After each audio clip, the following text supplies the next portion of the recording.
কিছুতেই থামছে না হাম আক্রান্ত ও মৃত্যু। 24 ঘন্টায় রাজশাহী, ময়মনসিংহ, সিলেটে প্রাণ গেছে আরো 3 শিশুর। হাসপাতালে বাড়ছে রোগীর ভিড়।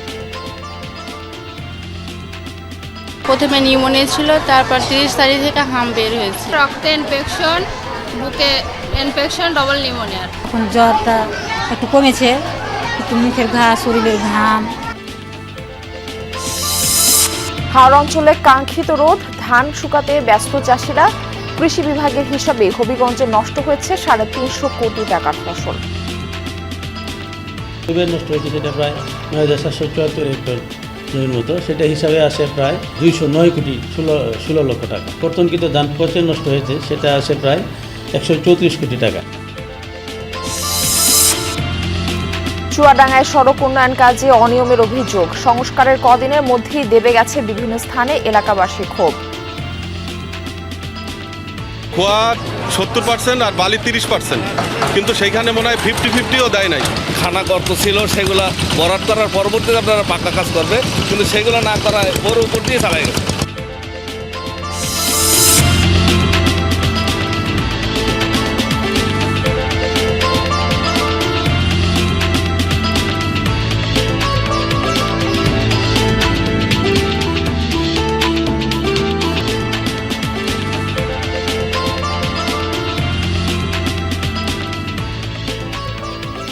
আমন্ত্রণ সংবাদ সারা দেশে আপনাদের সঙ্গে থাকছে মারফি রহমান। এতক্ষণ শিরোনাম দেখছিলেন, এবার বিস্তারিত।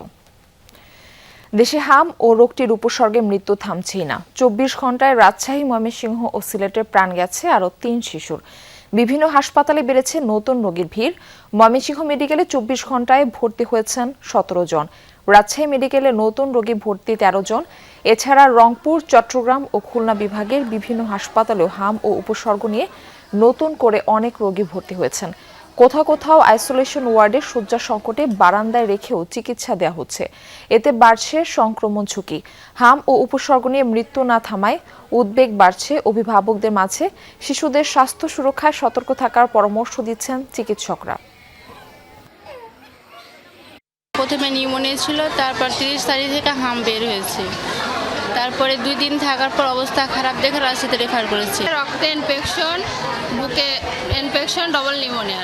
15 দিন পর বাড়ি দিয়ে তারপরে সেই দিনে অসুস্থ। এখন জ্বরটা একটু কমেছে, একটু মুখের ঘা, শরীরের ঘাম আর অতিরিক্ত জ্বালা যন্ত্রণা করছে। হামের পরিস্থিতি আমরা জানবো। রাজশাহী থেকে যুক্ত করছি আমাদের সহকর্মী তারেক মাহমুদকে। তারেক, হাম উপসর্গ নিয়ে মৃত্যু তো থামছেই না, কেন শিশুদের বাঁচানো সম্ভব হচ্ছে না? চিকিৎসকরা কি বলছেন এই বিষয়ে? মারফি, আগের থেকে আসলে চিকিৎসা ব্যবস্থায় অনেকটা উন্নত হয়েছে, আমি যে তথ্যটি জানাতে চাই। এবং রাজশাহী মেডিকেল কলেজ হাসপাতালে ভর্তি এবং মৃত্যুর সংখ্যা সেটিও কিন্তু কমেছে। এবং মৃত্যুর যে বিষয়টি আপনি জানতে চাচ্ছিলেন, রাজশাহী মেডিকেল কলেজ হাসপাতালের যারা চিকিৎসক রয়েছে তারা যেমনটি বলছে, এখন যে মৃত্যুর সংখ্যা সেটি কিন্তু অনেকটাই কম। চিকিৎসকরা যেমনটি বলছেন, নতুন নতুন ভ্যারিয়েন্ট, যারা হামের যে উপসর্গ নিয়ে যাদের মৃত্যু হচ্ছে, নতুন নতুন ভ্যারিয়েন্টের কারণেই তারা হাসপাতালের যে আইসিইউ থেকে শুরু করে বেডে সুস্থ হওয়ার পরেও কিন্তু তারা আবার অসুস্থ হচ্ছেন। এবং আইসিইউতে থেকে কিন্তু সুস্থ হয়ে অনেকে বেডে ভর্তি হওয়ার পরে নতুনভাবে আসলে নতুন নতুন ভ্যারিয়েন্টের কারণে অনেকে শেষ সময়ে মারা যাচ্ছেন। এবং এখন পর্যন্ত রাজশাহী মেডিকেল কলেজ হাসপাতালে আমি গত মাসেও এবং এই মাস থেকে দেখছি যে হাসপাতালে রোগী ভর্তির সংখ্যা সেটি কিন্তু অনেকাংশে কমেছে। প্রথম অবস্থাতে যেমন মেঝে, বারান্দায় রোগীরা গাদাগাদি করে থাকতেন, এখন কিন্তু রোগী ভর্তির সংখ্যা কমাই রাজশাহী মেডিকেল কলেজ হাসপাতালের যে আইসোলেশন ওয়ার্ড 10 এবং 24 নম্বর ওয়ার্ডে, সেখানে কিন্তু চিকিৎসা ব্যবস্থায় নানামুখী পদক্ষেপ নেওয়া হয়েছে। নতুন অক্সিজেনের লাইন সহ সার্বিক স্বাস্থ্য ব্যবস্থায় কিন্তু চিকিৎসা ব্যবস্থায় বিভিন্ন পদক্ষেপ নেওয়া হয়েছে। এবারেও রাজশাহী বিভাগে মোট 10 লাখের অধিক হামের যে বিশেষ টিকা সেটি কিন্তু দেওয়া হয়েছে। মারফি। তারেক মাহমুদ, ধন্যবাদ আমাদের সঙ্গে যুক্ত হবার জন্য। দুদিন ধরে হাওড় অঞ্চলে রোদের দেখা মেলায় ধান শুকাতে ব্যস্ত চাষিরা। পানিতে ডুবে যাওয়া ফলন রক্ষায় এখনো আপ্রাণ চেষ্টা করছেন কৃষক, তবে শ্রমিক সংকটে তারা পড়েছেন বিপাকে। সুনামগঞ্জ, নেত্রকোনা, হবিগঞ্জ ও কিশোরগঞ্জে কদিনের টানা বৃষ্টি আর উজানের ঢলে পানিতে তলিয়ে নষ্ট হয় বিপুল পরিমাণ জমির ধান। কেটে তোলা অনেক ফলনও নষ্ট হয় বৈরী আবহাওয়ায় শুকাতে না পেরে। কৃষি বিভাগের তথ্য অনুযায়ী সুনামগঞ্জে এখনো পর্যন্ত কাটা হয়েছে 72% জমির ফসল, প্লাবনে তলিয়ে যায় 20,000 হেক্টর জমির বোরো ধান। তবে কৃষক ও স্থানীয় জনপ্রতিনিধিদের দাবি ক্ষয়ক্ষতি এর তুলনায় অনেক বেশি। নেত্রকোনা, হবিগঞ্জ ও কিশোরগঞ্জেও বিপুল পরিমাণ জমির ধান তলিয়েছে বানের পানিতে। এসব জেলাতে রয়েছে শ্রমিক সংকট।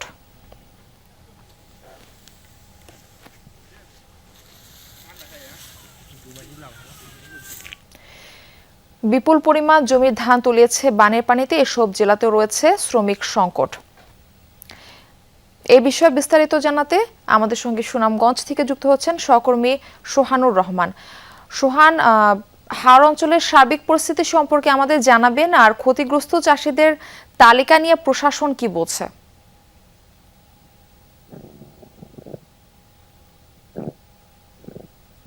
হাওর অঞ্চলে যারা ক্ষতিগ্রস্ত হয়েছেন তাদের দীর্ঘদিনের যে আশা ছিল, আকাঙ্ক্ষা ছিল, যার জন্য দোয়া করেছেন এই জেলার মানুষের কৃষক, সেই রোদের দেখা অর্থাৎ সোনার হরিণের দেখা পেয়েছেন কৃষক কিষানীরা। এবং সেই সোনার হরিণের দেখা পেয়েই কৃষক কিষানীদের যে চিরচাহিত একটি রূপ বৈশাখের এই দিনের, সেই রূপটি আমরা দেখতে পাচ্ছি। এবং কৃষক কিষানীরা যারা আছেন তারা মারাই করছেন, ধান শুকাচ্ছেন, ধান লাড়ছেন, যে যেভাবে পারছেন শেষ চেষ্টা করছেন যেন বিক্রি করার জন্য না হলেও সারা বছর খাওয়ার জন্য যে ধানটুকু দরকার সেই ধানটুকু কোনো মতে ঘরে তোলার। কিন্তু যারা ক্ষতিগ্রস্ত হয়েছেন, আমরা গতকালকে দেখেছি যে 2 মন্ত্রী এবং একজন উপদেষ্টা এসেছিলেন সুনামগঞ্জের হাওর অঞ্চলের ক্ষতিগ্রস্ত এলাকা পরিদর্শন করার জন্য। যেই তালিকা হচ্ছে সেই তালিকা নিয়েও প্রশ্ন তুলেছেন কৃষকরা, বলেছেন এখানে অনেক দলীয়করণ করা হচ্ছে, যারা প্রকৃত কৃষক তারা পাচ্ছেন না। এবং যারা ক্ষতিগ্রস্ত কৃষক আছেন তারা ঠিক মতো এই কৃষি অফিসার কিংবা যারা তালিকা করছে তাদের দেখাই পাচ্ছেন না। এবং স্থানীয় সংসদ সদস্য সহ যারা আছেন তারা কিন্তু এই যে ক্ষতির পরিমাণ, যেটি কৃষি বিভাগ বলছে 20,000 হেক্টর জমি ক্ষতি হয়েছে এবং 200 কোটি টাকার ক্ষতি হয়েছে, 2 মন্ত্রী এবং উপদেষ্টার সামনে কিন্তু সংসদ সদস্য সহ যারা আছেন তারা সোহান, এই ক্ষতির পরিমাণটা কিন্তু বিরাট একটা ক্ষতি। আপনাকে ধন্যবাদ আমাদের সঙ্গে যুক্ত হবার জন্য। শাহজালাল আন্তর্জাতিক বিমানবন্দরে হাম, রুবেলা টিকা ও পোলিও ভ্যাকসিন গ্রহণ কার্যক্রম অনুষ্ঠানে কথা বলছেন স্বাস্থ্যমন্ত্রী সরদার মোহাম্মদ সাখাওয়াত হোসেন। আমরা সরাসরি যুক্ত হচ্ছি সেখানে। আমরা দৃঢ়তার সাথে বলি, ইনশাল্লাহ আমাদের ভ্যাকসিনের কোনো রকম ঘাটতি নেই, স্টক ঘাটতি পড়ার কোনো সম্ভাবনা নেই। আমরা UNICEF, World Health Organization, Gavi এবং গ্লোবাল হেলথ ফান্ডকে আমরা আমাদের সরকারের পক্ষ থেকে আমরা ধন্যবাদ জানাচ্ছি। আপনাদের সকল সহযোগিতার জন্য আপনাদেরকে ধন্যবাদ। আসসালামু আলাইকুম ওয়া রাহমাতুল্লাহি ওয়া বারাকাতুহু। বিমানবন্দরে হাম, রুবেলা টিকা ও পোলিও ভ্যাকসিন গ্রহণ কার্যক্রম অনুষ্ঠানে কথা বলছিলেন স্বাস্থ্যমন্ত্রী সরদার মোহাম্মদ সাখাওয়াত হোসেন। আমরা এতক্ষণ সেখানেই ছিলাম। হবিগঞ্জে পানিতে তলিয়ে গেছে প্রায় 11,500 হেক্টর জমির বোরো ধান। কৃষকের ক্ষতি কমপক্ষে 350 কোটি টাকা। ক্ষতি পোষাতে নানা উদ্যোগ নিয়েছে সরকার। এদিকে খোয়াই ও কুশিয়ারা সহ কয়েকটি নদ নদীর পানি বাড়তে থাকায় হাওর অঞ্চলেও বাড়ছে পানি। এই অবস্থায় সংসার চালানো নিয়ে দুশ্চিন্তায় কৃষক। টানা বর্ষণ আর উজানের ঢলে হবিগঞ্জে পানিতে তলিয়ে গেছে প্রায় 8,500 হেক্টর জমির ধান। আংশিক ক্ষতিগ্রস্ত আরও 3,000 হেক্টর জমির ফসল। কৃষি বিভাগের তথ্য মতে চলতি মৌসুমে জেলায় 1,23,644 হেক্টর জমিতে বোরো ধানের আবাদ হয়েছে, যার 46,954 হেক্টরই হাওর অঞ্চলে। আকস্মিক প্লাবনে ক্ষতিগ্রস্ত 11,000 হেক্টরের বেশি জমির ফসল। ক্ষতিগ্রস্তদের তালিকা প্রস্তুত করা হলেও দুশ্চিন্তা পিছু ছাড়ছে না কৃষকদের। যে লস হয়েছে এই বছর, মানে আমার জীবনে খেত করি আজকে 20 বছর ধরে মনে হয় বৈশাখ মাস এইভাবে এত ফানি আর এত ক্ষতিগ্রস্ত মানুষ হয়েছে না। ধানের উপরে ফাঁকছে ডিগো, কিন্তু খামলার অভাবে দিনে দেয় না, খামলাকে ধান কাটতে পারে না। এখন যে রোদ কেন দিছে, এই রোদ কেন কতজনে দরবার করতেছে, ধান গেরাইছে, ফচিতেছে গা, নানান ঝামেলা। কৃষি কর্মকর্তা জানান, প্লাবনে কৃষক দুইভাবে ক্ষতিগ্রস্ত হয়েছেন। পানিতে তলিয়ে গেছে প্রায় 209 কোটি টাকার ধান, আর কাটার পর শুকাতে না পারায় ক্ষতি হয়েছে আরও 134 কোটি টাকার। সরাসরি ধান যেটা নিমজ্জিত হয়ে গেছে সেটার একটা ক্ষতি, আর একটা হলো যে ধান কর্তনকৃত ধান যেটা আমাদের শুকানোর অভাবে এবং পচে যেটা নষ্ট হয়েছে, দুইটা। তো প্রথমত যেটা আমাদের ডুবে নষ্ট হয়েছে সেটা প্রায় 9774 হেক্টর জমির মতো, সেটা হিসাবে আসে প্রায় 209 কোটি 16 লক্ষ টাকা। এবং যেটা ধান কর্তনকৃত ধান পচে নষ্ট হয়েছে সেটা আসে প্রায় 134 কোটি টাকা। কৃষকদের ক্ষতি পোষাতে এরই মধ্যে নানা উদ্যোগ নিয়েছে সরকার। ত্রাণ ও দুর্যোগ ব্যবস্থাপনা মন্ত্রণালয়ের আওতায় জেলার প্রায় 21,000 ক্ষতিগ্রস্ত কৃষকের তালিকা করা হয়েছে। তাদেরকে সরকারি সহায়তা দেয়া হবে 3 মাস। অব্যাহত থাকবে কৃষি সম্প্রসারণ অধিদপ্তরের নানা সহায়তাও। ত্রাণ ও দুর্যোগ মন্ত্রণালয়ের অধীনে একটি আমরা তালিকা প্রণয়ন করেছি। এটা আমাদের উপজেলা কৃষি কর্মকর্তা এবং উপশহরী কৃষি কর্মকর্তা এবং উপজেলা প্রশাসনের সহায়তায় তালিকাটা হচ্ছে। এরই মধ্যে ধান চাল সংগ্রহ কার্যক্রম শুরু করেছে সরকার। জেলায় 8,090 টন ধান কেনার পাশাপাশি চাল কেনা হবে প্রায় 17,000 টন। খাদ্য বিভাগ বলছে এই কার্যক্রমেও উপকৃত হবে কৃষক। যেহেতু চাল করতে গেলে তো মিলারের ধান লাগবে, তার ধান তো সে কোত্থেকে পাবে? অটোমেটিক সে মাঠে যেতে হবে, কোনো না কোনোভাবে মাঠের দিকে যেতে হবে। মাঠে গেলে তো কৃষক ওই তাদের ধান, ভিজা ধান বিক্রি করতে পারবে। এদিকে জেলার খোয়াই ও কুশিয়ারা সহ কয়েকটি নদ নদীর পানি বাড়তে শুরু করায় নতুন করে বৃদ্ধি পাচ্ছে হাওর অঞ্চলের পানি। প্রদীপ দাস সাগর, যমুনা নিউজ, হবিগঞ্জ। নেত্রকোনার মদনে 11 বছর বয়সী মাদ্রাসা ছাত্রীকে ধর্ষণ এবং অন্তঃসত্ত্বা হয়ে পড়ার মামলায় অভিযুক্ত শিক্ষককে গ্রেফতার করেছে র্যাব। মঙ্গলবার রাতে ময়মনসিংহের গৌরীপুর থেকে আমান উল্লাহ সাগরকে গ্রেফতার করা হয়। পরিবারের অভিযোগ, মহিলা কওমি মাদ্রাসাটির পরিচালক ও শিক্ষক সাগর গেল বছর নভেম্বরে শিশুটিকে ধর্ষণ করে। এই ঘটনা কাউকে জানালে মেয়েটিকে প্রাণনাশের হুমকিও দেওয়া হয়। পরে শিশুটির শারীরিক পরিবর্তন দেখে পরিবারের সন্দেহ হয়, জানাজানি হয় বিষয়টি। পরীক্ষা নিরীক্ষার পর চিকিৎসক জানান মেয়েটি অন্তঃসত্ত্বা। মামলা করে পরিবার।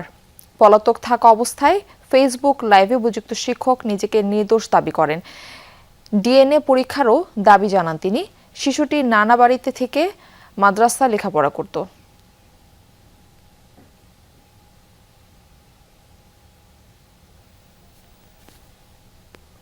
চুয়াডাঙ্গার লোকনাথপুর থেকে জীবননগর পর্যন্ত 16 কিলোমিটার সড়ক সংস্কার এবং প্রশস্তকরণ কাজে অনিয়মের অভিযোগ উঠেছে। সদ্য সংস্কার করা সড়কের কোথাও কোথাও দেবে গেছে। 26 কোটি টাকার কাজে অনিয়মে ক্ষোভ জানিয়েছেন স্থানীয়রা। যদিও নির্মাণ কাজে ত্রুটি সমাধানের আশ্বাস দিয়েছে ঠিকাদার এবং সড়ক বিভাগের প্রকৌশলীরা। সড়কটি সংস্কার হয়েছে কদিন আগেই, অথচ এখনই সড়কের কোথাও কোথাও দেবে গেছে। সড়কের দুপাশে অস্বাভাবিক উঁচু, এতে বৃষ্টি হলে জমছে পানি। গত বছরের জুলাইতে চুয়াডাঙ্গার লোকনাথপুর থেকে জীবননগর আঞ্চলিক মহাসড়কে 16 কিলোমিটার সংস্কার কাজের অনুমোদন পায় মঈনুদ্দিন বাসী লিমিটেড নামে একটি ঠিকাদারি প্রতিষ্ঠান। কাজ শুরুর পর থেকে বিভিন্ন অভিযোগ তোলেন স্থানীয়রা। সম্প্রতি জীবননগরের পেয়ারাতলায় কাজ আটকে বিক্ষোভ করেন তারা। অভিযোগ উঠেছে নিম্নমানের মালামাল ব্যবহারেরও। রাস্তায় বালির পরিমাণটা বেশি ছিল, আবার বালিটা সঠিক বালি ছিল না, এটা কাদাযুক্ত বালি।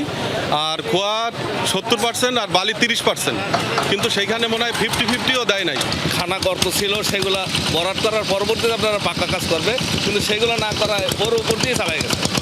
সড়কটি সংস্কার ও প্রশস্তকরণে ব্যয় ধরা হয় প্রায় 26 কোটি টাকা। এত টাকা খরচের পরও সড়ক বেহাল থাকায় ক্ষোভ জানিয়েছে স্থানীয়রা। ওই ময়লাগাল যেখানে 2 জায়গায় ফেসে গিয়েছে, আর এই জায়গায় কিছু জায়গায় উঁচু, কিছু জায়গায় নিচু। এই যে ইটগুলো যে দিয়েছে, এর উপরে পিচ থাকা লাগবে, নালে রাস্তা টিকসই করবে না।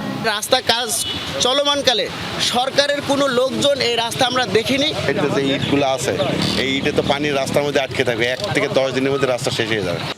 যদিও নির্মাণ কাজে ত্রুটি থাকলে তা সমাধানের আশ্বাস দিয়েছে ঠিকাদারি প্রতিষ্ঠান ও সড়ক বিভাগের প্রকৌশলী। আপ ডাউন যখন থাকে তখন এজিংটা লেভেল মেনটেন করা সম্ভব হয় না, কারণ ওই এক্সিস্টিং বেডের লেভেল থেকে আপনি যেহেতু লেভেল মেনটেন করতে হয়, একটু আপ ডাউন হয়ে যায়। এখন আমাদের ইচ্ছা হলো, আমাদের ইয়েটা হলো আমরা এখন অ্যাসফল্ট শেষ করার পরে আমরা ওটা পুরা রোড এজিংটা দাবায় দিব আর কি। এজিংটা রানিং রাস্তা, গাড়ি চলাচল বা ইয়ার জন্যে কিছুটা রাখা হয়েছিল। এটা আমরা কমপ্লিট কার্পেটিং বা ওয়ারিং কোর্স শেষ করার পরে আমরা ওটা কার্পেটিং লেভেলে সমান করে দেবো। প্রকল্পের মেয়াদ শেষ হয়েছে গত মার্চে, অথচ এখনও চলছে কাজ, শেষ হতে লাগবে আরও কয়েকদিন। জিসান আহমেদ, যমুনা নিউজ, চুয়াডাঙ্গা। হরমুজ প্রণালী এড়িয়ে সৌদি আরব থেকে 1,395 টন অপরিশোধিত তেল নিয়ে বাংলাদেশের জলসীমায় প্রবেশ করেছে ট্যাংকার। দুপুর নাগাদ এমটি নিমেনিয়া নামের জাহাজটি বহির্নোঙরে আসার কথা। এরপর কাস্টমস ও সার্ভেয়ার কোম্পানির আনুষ্ঠানিকতা শেষে লাইটেনিং শুরু হবে। ছোট ছোট ট্যাংকার জাহাজের মাধ্যমে এসব ক্রুড অয়েল নেওয়া হবে ইস্টার্ন রিফাইনারিতে। এরপর শুরু হবে পরিশোধিত প্রক্রিয়া। মধ্যপ্রাচ্যে যুদ্ধ শুরুর পর এটাই দেশে আসা প্রথম ক্রুড অয়েলের চালান। মজুদ শেষ হয়ে যাওয়ায় 12 এপ্রিল রাতে বন্ধ হয়ে যায় ইস্টার্ন রিফাইনারির crude oil distribution unit. Bangladesh petroleum corporation বলছে খুব শিগগিরই আরও 1 লাখ টন অপরিশোধিত তেল আসছে। নর্ডিক্স পলাক্স জাহাজে রয়েছে 1 লাখ টন অপরিশোধিত তেল। হরমুজ প্রণালী কার্যত বন্ধ থাকায় সেটি সৌদি আরবের পূর্বাঞ্চলের রাশ তানুরা বন্দরে আটকা পড়ে আছে। দেশের সীমান্তবর্তী জেলা পঞ্চগড়ের তেঁতুলিয়ার শালবাহানে একসময় তেল খনির খবরে সরগরম ছিল পুরো দেশ। বিদেশি কোম্পানি, হেলিকপ্টারে বিশেষজ্ঞদের যাতায়াত, কোটি টাকার প্রকল্প সবকিছু ছিল চোখ ধাঁধানো। কিন্তু উদ্বোধনের 1 সপ্তাহের মাথায় হঠাৎ বন্ধ হয়ে যায় সেই খনি। এরপর কেটে গেছে প্রায় 4 দশক। রহস্যের জট খোলেনি আজও। সবুজে ঘেরা পঞ্চগড়ের সীমান্তবর্তী উপজেলা তেঁতুলিয়ার শালবাহান এলাকা ঘনবসতিপূর্ণ এই জায়গাটি একসময় ছিল দেশের আলোচিত তেলের খনির কেন্দ্র। 1987 সালে ভূকম্পন জরিপে এখানে তেলের সন্ধান পাওয়া যায়। পরের বছর 1988 সালের 10 মে তৎকালীন রাষ্ট্রপতি হুসাইন মোহাম্মদ এরশাদ আনুষ্ঠানিকভাবে উদ্বোধন করেন খনন কার্যক্রম। পরিকল্পনা ছিল প্রায় 8000 ফুট গভীর থেকে তেল উত্তোলনের। ফ্রান্সের একটি কোম্পানিকে দেয়া হয় দায়িত্ব। এই প্রকল্পে সে সময় ব্যয় ধরা হয় প্রায় 100 কোটি টাকা। হেলিকপ্টারে ছিল বিশেষজ্ঞদের যাতায়াত। দেশি বিদেশি গণমাধ্যমেও ব্যাপকভাবে প্রচার পায় এই খনির খবর। কিন্তু আশার আলো জ্বালিয়ে মাত্র 1 সপ্তাহের মধ্যেই থেমে যায় সবকিছু। সংশ্লিষ্ট কোম্পানিও রাতারাতি গুটিয়ে নেয় তাদের কার্যক্রম। তবে কেন বন্ধ হলো এর সঠিক কারণ আজও অজানা। বয়স ছিল 27 বছর। তারপর মনে করেন তেলের খনিতে আমি রাজমিস্ত্রি কাজ করছি। ভজনপুর, ওই দেমনগর, আর এইদিকে তোমার ওই যে টিটিহি, এইগুলো জায়গাতে মানে আমরা বোরিং করতাম। খনন কাজের সঙ্গে সরাসরি যুক্ত ছিলেন এমন অনেকেই এখন বয়সের ভারে নুজ্জ। তাদের স্মৃতিতে এখনও স্পষ্ট সেই সময়ের কর্মচাঞ্চল্য। অনুসন্ধানে নামার পরেই ওই প্রতিটা বোরিং তোরা বোম পড়তো মাইল, ওগুলি নিচে 1 মাস 1.5 মাস পর ফায়ারিং করতো। কয়েকদিন পরে দেখলাম যে তেল উঠবে, তার কিছুদিন পরে আবার সিমেন্ট ঢালে এনে গর্ত বন্ধ করে দিই। বিষয়টি নিয়ে স্থানীয়দের মধ্যে আছে নানা আলোচনা ও সন্দেহ। কেউ কেউ বলছেন খনিটি একই বেল্টে পড়ার কারণে বাংলাদেশ অংশে নয়, ভারতের জলপাইগুড়ি এলাকায় খনন কাজ শুরু করে ফ্রান্সের ওই কোম্পানিটি।